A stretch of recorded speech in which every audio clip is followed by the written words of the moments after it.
I wanted to go back to the Green Hornet. Kevin Smith ended up writing a 10-issue story arc for Dynamite's Green Hornet. It was fantastic. It was originally the script for the Green Hornet when he was writing and directing it, but he ended up dropping out because he didn't feel comfortable with such a big budgeted film. So Dynamite ended up buying it or producing it or something, and it became a little 10-issue story arc in this ongoing Green Hornet thing they're doing right now. So how is that compared to the movie? Well, it seems to me that the script from the movie kind of took a little bit of an inspiration from the original, because in the book, it's kind of about Brett Reed after World War II. He partnered up with his Cato friend, and they fought crime under the facade of criminals in Century City. He has a kid, he retires. Brett Reed Jr. is a little spoiled, snot-nosed little brat like he is in the movie, so a little bit of comparison there. And something ends up happening to his dad, and he kind of has to take over his mantle and become the new Hornet. So it seems to me like the Hornet that was in the movie was kind of based off of Kevin Smith's kind of imagination of what Brett Jr. would be like. Yeah, so kind of like it didn't take the story, but it took like the spirit of, instead of being, which I don't know what the original was, but probably just, the stereotypical wealthy man about town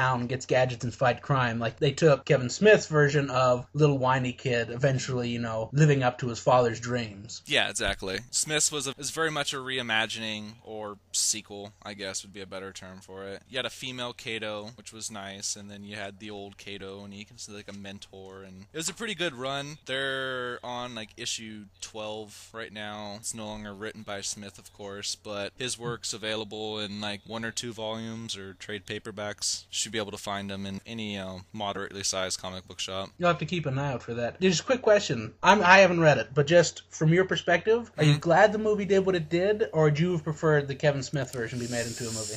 That's a tough one. The Kevin Smith one, I think it may have been hailed by critics a bit better than this one is going to be. I don't know how well critics are kind of rating this Seth Rogen Hornet right now. Yeah, it's still early. On Monday morning, they'll probably be tearing it apart. Yeah, I mean, I could have easily seen somebody in Kevin Smith's movie, someone playing the Hornet, like the guy that plays Neil on White Collar, but that definitely wouldn't have been able to go down in this movie that was actually made. But actually, back to your question, some side trailing here, I would have liked to have seen Kevin Smith's more, I'd say.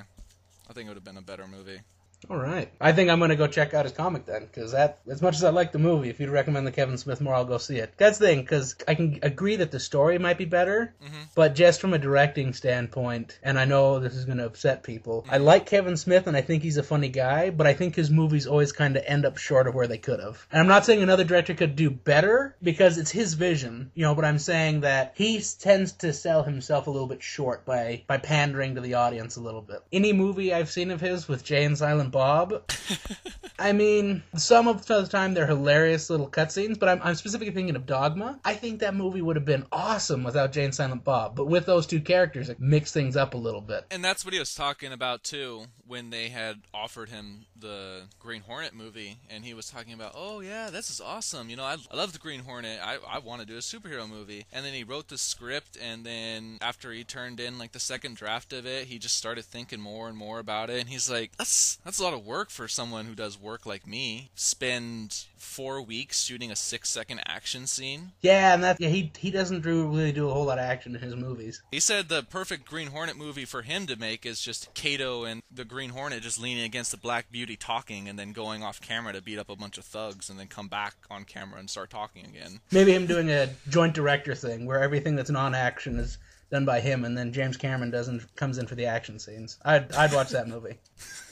Which I just gotta say, yeah. I saw Green Hornet in 3D, and it was interesting to me that of all the things I saw in 3D, I mean, there were a lot of trailers on there. I don't even remember half of them. But the one that, I saw that trailer, and I was like, wow, that trailer looks beautiful, and it's really utilizing the 3D, and this is the best looking of all the trailers as far as using 3D is concerned. And what do you know? It's that one movie where they're spelunking or whatever that James Cameron's involved in. So I really think they should just, in Hollywood, they should just make a law. It's like, okay, if you're gonna do 3D, you have to be James Cameron. If you're not James Cameron, just don't bother. You're not going to do it as well. That guy does great work. He does great work, and I will say this for the 3D and the Green Hornet. It was pushed back. It was not filmed with 3D cameras, and so when they pushed it back for 3D, after seeing Clash of the Titans 3D, which was not filmed in 3D cameras either, I was like, oh god, this is going to be super dark. I'm not going to be able to see anything when it's night. It's going to be blurry. But where it wasn't groundbreaking, I was glad that I could actually see at night. Well, I'll say this for it. I didn't realize it was filmed on a 2D camera. Like, I didn't think the 3D was stellar in it, but I didn't realize that it hadn't been done in 3D. Which, I mean, says something for them,